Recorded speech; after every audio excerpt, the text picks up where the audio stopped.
যে পাতাটা খাচ্ছে, দাঁতটা দরকার, পাতাটা সরিয়ে দে।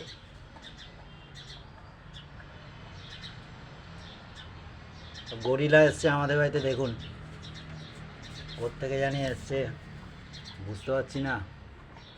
ও গরিলা দাদা, একটু উঠে দাঁড়াবেন। কোথায় যাচ্ছেন আপনি? আপনার বাড়ি কোথায়?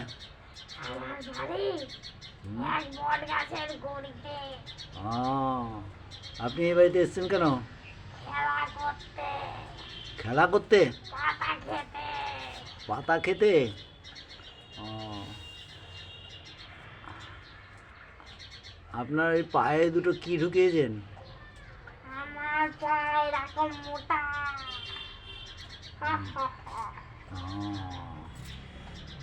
আপনি এখন পড়াশোনা করবেন নাকি? না, আমি এখন খাবো। গাছ খাবেন?